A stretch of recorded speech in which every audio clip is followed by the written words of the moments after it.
Good evening.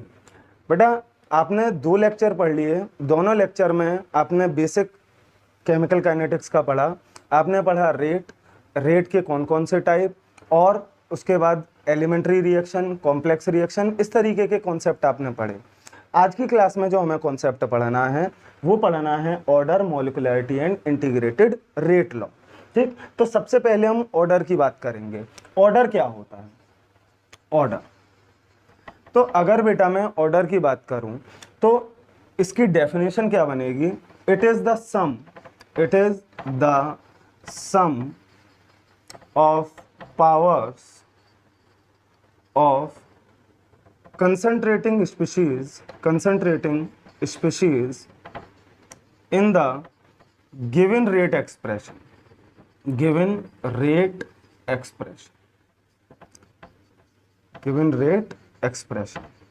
मतलब क्या? मतलब ये कि अगर कोई रिएक्शन A प्लस B, इससे मुझे प्रोडक्ट मिल रहा है, इस तरीके की कोई रिएक्शन है, ठीक है, तो A प्लस बी से अगर कोई प्रोडक्ट मिलता है बेटा, तो मैं इसके लिए रेट एक्सप्रेशन क्या लिखूंगा?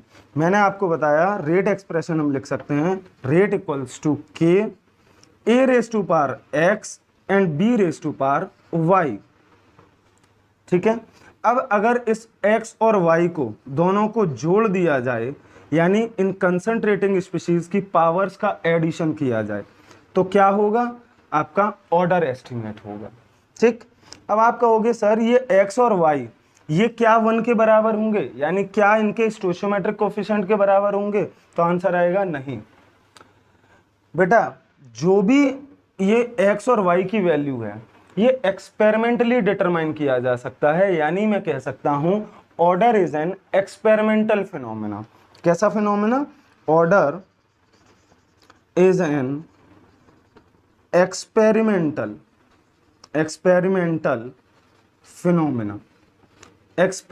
Phenomena that is you cannot determine order of any reaction just by seeing it, यानी किसी भी रिएक्शन को देखकर आप उसका ऑर्डर कभी भी डिटरमाइन नहीं कर पाओगे। हो सकता है ये x और y की वैल्यू इनके स्टोइचियोमेट्रिक कोफिशिएंट के बराबर हो, यानी जैसे x equals to 1, y equals to 1, और हो सकता है कि ये इसके बराबर ना भी हो। ठीक है, क्यों? क्योंकि ये कैसा फिनोमेना है? एक्सपेरिमेंटल फिनोमेना है। ठीक है, इस तरीके की कॉन्सेप्ट है ऑर्डर का। अब इसकी कुछ बेसिक प्रॉपर्टीज के बारे में डिस्कस करते हैं कि ऑर्डर की वैल्यू क्या हो सकती है, क्या नहीं हो सकती है। तो यहाँ पे मैं लिखता हूं इसके आगे की बात मैं यहाँ पे लिख देता हूं, क्या? x और y can be equal to stoichiometric coefficients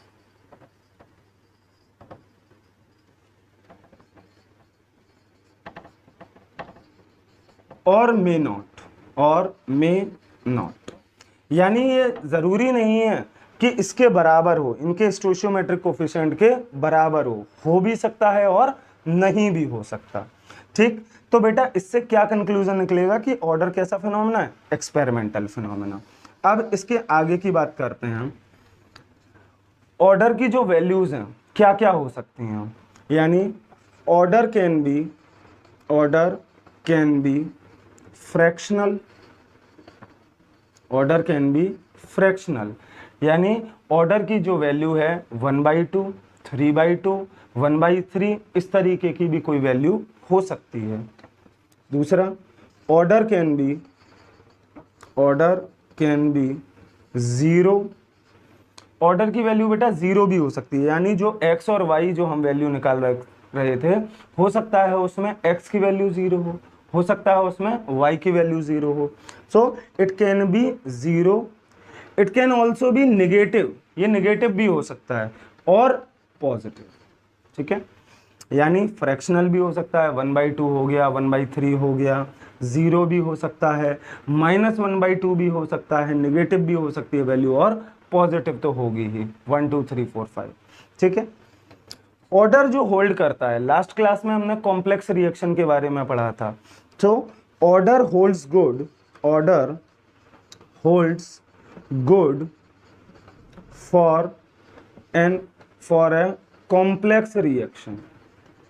order जो है वो एक कॉम्प्लेक्स रिएक्शन के लिए आता है। ऑर्डर किसके लिए होल्ड करता है बेटा? गुड, कॉम्प्लेक्स रिएक्शन के लिए। Order holds good for complex reaction का मतलब क्या हुआ? मतलब ये कि कॉम्प्लेक्स रिएक्शन में जो स्लोएस्ट स्टेप होता है, कॉम्प्लेक्स रिएक्शन में क्या होता है बेटा? Slowest step. तो जो स्लोएस्ट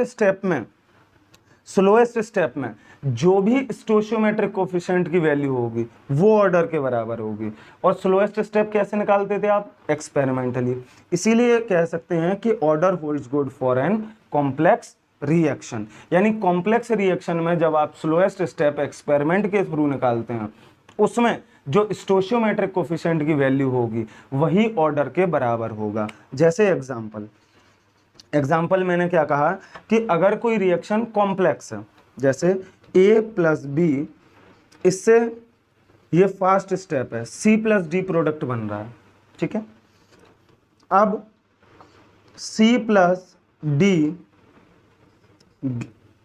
प्लस एक्स मान लीजिए, ये स्लो स्टेप है 2x, इससे मिल रहा है आपको y और d, ठीक है। अब मगर अगर मुझसे कहा जाए कि इस रिएक्शन का ऑर्डर क्या होगा, तो बेटा स्लो स्टेप किससे निकालोगे आप? एक्सपेरिमेंट से। तो एक्सपेरिमेंट में अब इसके स्टोइचियोमेट्रिक कोफिशिएंट देखिए 1 और 2, यहाँ पे C का कुछ नहीं लिखा है, इसका मतलब क्या? 1, और यहाँ पे x का कोफिशिएंट क्या? 2। तो यहाँ से मैं कह सकता हूँ order can be 1 + 2 that is 3। पर अगर इसकी जगह ओवरऑल रिएक्शन लिखी होती, इसकी जगह क्या लिखा होता? ओवरऑल रिएक्शन, तो वहां पर मैं उस रिएक्शन को देखकर कभी भी ये डिटरमाइन नहीं कर सकता था कि ऑर्डर की वैल्यू क्या होगी। क्यों? क्योंकि ये कैसा फिनोमेना है? एक्सपेरिमेंटल फिनोमेना है, ठीक है। अब आगे की बात करते हैं मॉलिक्यूलैरिटी की, कि मॉलिक्यूलैरिटी क्या होता है। मॉलिक्यूलैरिटी की बात करेंगे। अब देखिए मॉलिक्यूलैरिटी क्या है, इसको समझ लेते हैं। देखो मॉलिक्यूलैरिटी का मतलब क्या? मॉलिक्यूलैरिटी की अगर मैं डेफिनेशन बोलूं तो it states the number of molecules of reacting species involved in a chemical reaction.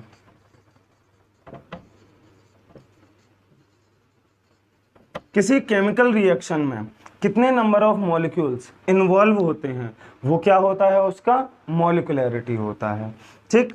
अब यानी अगर मैं कहूँ कि कोई रिएक्शन है 2A + B गिव्स प्रोडक्ट, ऐसी कोई रिएक्शन है, तो बेटा मुझे यहाँ पे साफ दिखाई दे रहा है 2 मॉलिक्यूल्स A के हैं और 1 मॉलिक्यूल किसका है? B का। यानी 2 और 1 तीन मॉलिक्यूल्स इन्वॉल्व हैं रिएक्टिंग स्पीशीज से, जिससे क्या बनना है? प्रोडक्ट। तो मैंने रिएक्शन को देखा और मुझे उसका नंबर ऑफ मॉलिक्यूल्स मिल गया। इसका मतलब मॉलिक्यूलैरिटी कैसा हुआ? मॉलिक्यूलैरिटी एक थ्योरेटिकल फिनोमेना हुआ। कैसा फिनोमेना हुआ? थ्योरेटिकल। यानी मैं रिएक्शन को देखता हूं और रिएक्शन को देखते ही मुझे पता चल जाता है क्या?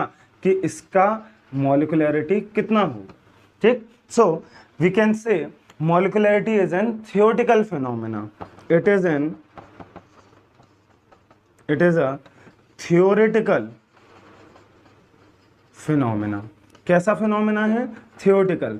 यानी ऑर्डर आपका एक्सपेरिमेंटल फिनोमेना हुआ, रिएक्शन को देख के आप उसकी वैल्यू डिटरमाइन नहीं कर सकते हैं। पर मॉलिक्यूलैरिटी जो है वो कैसा फिनोमेना है? थियोरेटिकल। आपको कोई भी रिएक्शन दी जाएगी, आप उसकी रिएक्शन के कोफिशिएंट्स को देखेंगे और कोफिशिएंट्स के सम करने पे आपको क्या मिल जाएगा? मॉलिक्यूलैरिटी मिल जाएगी, ठीक है। It is an theoretical phenomena, यानी रिएक्शन को देखकर मैं बता सकता हूं कि इस रिएक्शन की मॉलिक्यूलैरिटी क्या होगी। इसी बेसिस पे मैं मॉलिक्यूलैरिटी का डिवीजन कर सकता हूं। यानी अगर एक मॉलिक्यूल इन्वॉल्व हुआ, जैसे एक मॉलिक्यूल का मतलब क्या? जैसे अगर मैंने कहा कि CaCO3, इससे क्या मिलता है? CaO और CO2। तो देखिए एक रिएक्टिंग स्पीशीज है ना, तो इसकी मॉलिक्यूलरिटी क्या हो जाएगी बेटा, इसकी मॉलिक्यूलरिटी हो जाएगी 1।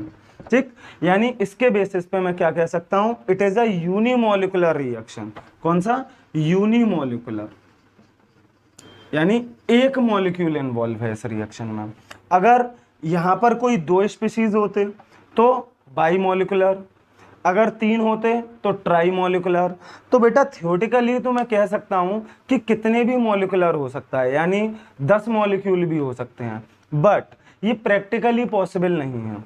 प्रैक्टिकली क्यों पॉसिबल नहीं होता है बेटा, कि 3 से ज्यादा रिएक्टेंट कभी भी किसी केमिकल रिएक्शन में पॉसिबल नहीं हो पाते हैं, 3 से ज्यादा। तो अगर आपसे कभी बोर्ड में पूछा जाए कि what is the practical value, ये मेंस वगैरह में क्वेश्चन पूछा जा चुका है क्या, कि what is the practical value of molecularity, what is the maximum value, तो maximum value of molecularity practically is 3। बेटा 3 से ज्यादा कभी भी रिएक्टिंग स्पीशीज किसी केमिकल रिएक्शन में नहीं होंगे। अगर आपको इसका कारण जानना है तो इस कारण को समझिए, क्या, कि जब कभी भी कोई एक स्पीशीज है ए, कोई दूसरी स्पीशीज है बी, कोई तीसरी स्पीशीज है सी, तो बेटा ये आपस में कोलिजन करते हैं, ये आपस में क्या करते हैं, कोलिजन। तो जब तक बेटा आपस में कोलिजन होता है वही स्पीशीज रिएक्शन में इन्वॉल्व मानी जाती हैं। मतलब अगर मैं कहूं कि A B C D E F, तो देखने में मुझे दिखाई दे रहे हैं कि कितने 6 मॉलिक्यूल्स हैं जो केमिकल रिएक्शन में पार्टिसिपेट कर रहे हैं, पर ऐसा नहीं है। कोलिजन किन में हो रहा है, कोलिजन तो सिर्फ 3 में ही हो रहा है ना, ठीक है। तो जब कोलिजन सिर्फ 3 में हो रहा है, इफेक्टिव कोलिजन 3 में हो रहा है, तो इसकी मॉलिक्यूलरिटी भी 3 मानी जाएगी, ठीक है। कभी भी इनको कंसीडर नहीं किया जा सकता है। और अगर हम इनको कंसीडर भी कर लें कि नहीं सर ऐसा हो सकता है, तो बेटा इफेक्टिव कोलिजन नहीं हो पाएंगे, यानी ये जो एलिमेंट्स हैं 3 से ज्यादा कभी भी उसमें पॉसिबल नहीं हो पाएंगे अकॉर्डिंग टू कोलिजन थ्योरी, ठीक है। तो मैक्सिमम वैल्यू कितनी हो सकती है, 3। अब जैसे हमने ऑर्डर के लिए समझा था, ऑर्डर के लिए मैंने क्या कहा, it is an experimental phenomena.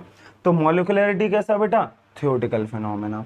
इसके बाद आपने क्या देखा, order can be fractional, molecularity can never be fractional. एक कमेंट सेक्शन में इसका आंसर बताएंगे कि मॉलिक्यूलरिटी फ्रैक्शनल क्यों नहीं हो सकती है। हिंट में आपको दे रहा हूं, नेवर बी फ्रैक्शनल। तो बेटा मैंने आपसे क्या कहा, इसका आंसर आप कमेंट सेक्शन में जरूर बताएंगे। हिंट में आपको दे रहा हूं, आपने क्लास 11th में लॉ ऑफ केमिकल कॉम्बिनेशन पढ़े होंगे, वहां पे सारे लॉज को रिवाइज करिए, आपको इसका आंसर मिल जाएगा, ठीक है। कौन सा लॉ है, उस लॉ का नाम बताएंगे आप कमेंट सेक्शन में। आगे की बात करता हूं, molecularity can never be fractional. इसके बाद बेटा क्या ये नेगेटिव हो सकता है, क्या ऐसा हो सकता है कोई रिएक्टिंग स्पीशीज नेगेटिव हो, नहीं। क्या ये 0 हो सकता है, नहीं। हमेशा इसकी वैल्यू क्या होगी, positive. It's value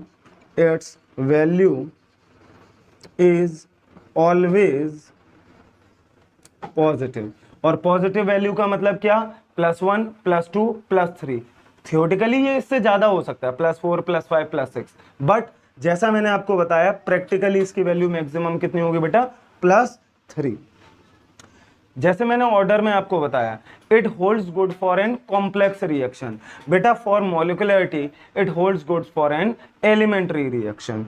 it holds good for elementary reaction, ठीक है। ये डिफरेंस मैंने आपको बार बार इसलिए बताया है, बोर्ड में आप प्रीवियस ईयर उठा के देखेंगे, कई बार रिपीटेडली पूछा है distinguish between order and molecularity. तो यहां से आपके पास डिफरेंस आता है, 2 मार्क्स का क्वेश्चन है ये, ठीक। अब इसके आगे हम बात करेंगे बेटा किसके, इंटीग्रेटेड रेट लॉ। तो इंटीग्रेटेड रेट लॉ क्या होता है, इसको देखिए। इंटीग्रेटेड रेट लॉ क्या होता है, इसको देखते हैं। इंटीग्रेटेड रेट लॉ,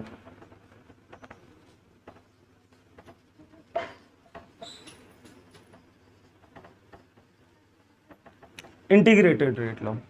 देखो जब हमने रेट के बारे में डिस्कस किया था तो दो तरीके के रेट थे, एक था एवरेज रेट और एक क्या था बेटा, इंस्टेंटेनियस रेट। तो इंस्टेंटेनियस रेट के लिए मैंने आपको ग्राफिकल मेथड बताया कि किस तरीके से आप डिटरमाइन उसको कर सकते हैं, ठीक है, ग्राफिकली कैसे डिटरमाइन कर सकते हैं। बट अब यहां पर एग्जैक्ट अगर मुझे टाइम की वैल्यू चाहिए with respect to rate constant, तो बेटा ये क्या होगा, इंटीग्रेटेड रेट लॉ का इस्तेमाल होगा। यानी इट गिव्स द रिलेशन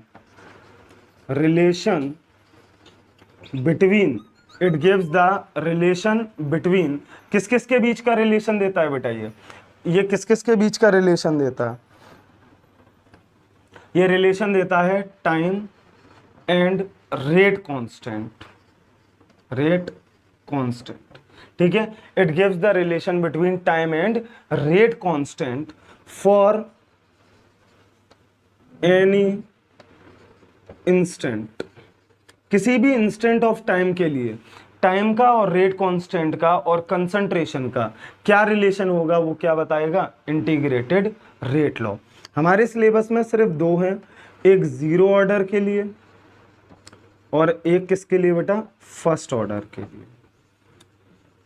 इनका डेरिवेशन करते हैं, कैसे कैसे इसमें डेरिवेशन किया जाएगा उसको समझते हैं। फॉर जीरो ऑर्डर, अभी हम जीरो ऑर्डर के लिए समझने वाले हैं।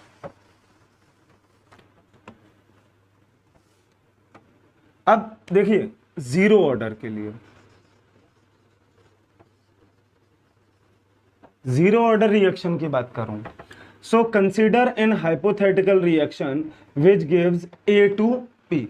एक हाइपोथेटिकल मैंने अपने मन से कोई रिएक्शन मान ली ए से जो पी देता है, ठीक है। अब बेटा इसके लिए बाय रेट लॉ से मैं इसका एक्सप्रेशन क्या लिखूंगा, तो rate equals to k A raise to power 0। अब आपके दिमाग में ये आ रहा होगा सर ये जीरो कैसे लिख दिया, बेटा जीरो ऑर्डर का है ना, और अभी मैंने आपको ऑर्डर की डेफिनेशन बताई थी, it is the power of concentrating species, इसलिए ये क्या हो गया, जीरो। यानी मैं इसको क्या लिख सकता हूं, रेट इक्वल्स टू के, लेट्स से इक्वेशन नंबर 1, ठीक। अब बाय डिफरेंशियल रेट इक्वेशन, अब इसके लिए अगर मैं डिफरेंशियल रेट इक्वेशन की बात करूंगा तो डिफरेंशियल रेट इक्वेशन क्या बनेगा बेटा, डिफरेंशियल रेट इक्वेशन बनेगा minus D A by D T, ठीक है, इक्वल्स टू रेट। यानी रेट क्या हो जाएगा, minus D A by D T. इसको बोल दिया मैंने सेकंड इक्वेशन। देखिए दोनों इक्वेशन में फर्स्ट और सेकंड में मुझे क्या मिलता है बेटा, फर्स्ट और सेकंड इक्वेशन में मुझे रेट की वैल्यू मिल रही है, तो दोनों को मैं क्या कर दूंगा, कंपेयर कर दूंगा। कंपेयरिंग इक्वेशन 1 एंड 2, फर्स्ट और सेकंड को मैंने कंपेयर किया। अब जब फर्स्ट और सेकंड को कंपेयर करूंगा तो minus D A by D T equals to K, इस डी टी को यहां ट्रांसफर करूंगा, minus D A equals to K D T, ये मिल जाएगा। बेटा इंटीग्रेटेड रेट लॉ है तो क्या किया जाएगा, इंटीग्रेशन किया जाएगा, कहाँ, दोनों तरफ,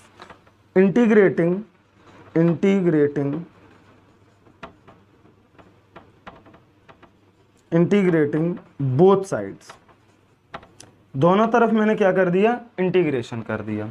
मिलेगा क्या, माइनस डी ए का इंटीग्रेशन, के कांस्टेंट है, इंटीग्रेशन ऑफ डी टी, ठीक। अब बेटा आप जानते होंगे dx का इंटीग्रेशन x होता है, तो dA का इंटीग्रेशन क्या हो जाएगा, माइनस ए इक्वल्स टू के, dt का इंटीग्रेशन क्या हो जाएगा, t प्लस c, ठीक है। c क्या है आपका, इंटीग्रेटिंग कांस्टेंट। अब फॉर इनिशियल कंडीशन अगर मैं कोई इनिशियल कंडीशन लगा दूं, यानी टाइम t इक्वल्स टू 0, तो बेटा टाइम t इक्वल्स टू 0 यानी जब रिएक्शन स्टार्ट नहीं हुई थी, तो कंसंट्रेशन ऑफ रिएक्टिंग स्पीशीज क्या होगा, इनिशियल कंसंट्रेशन, यानी ए की वैल्यू क्या मानी जाएगी, ए नॉट। ए की वैल्यू क्या मानी जाएगी बेटा, ए नॉट मानी जाएगी। तो यहां से क्या मिलेगा मुझे, ए not.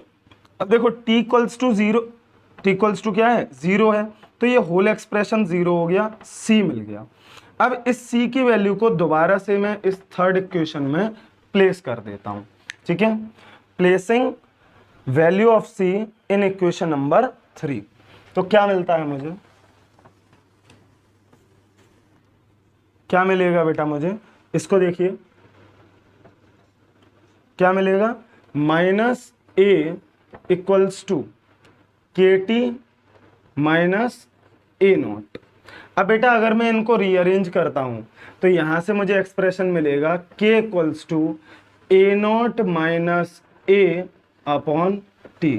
So this is the integrated rate equation expression for zero order reaction.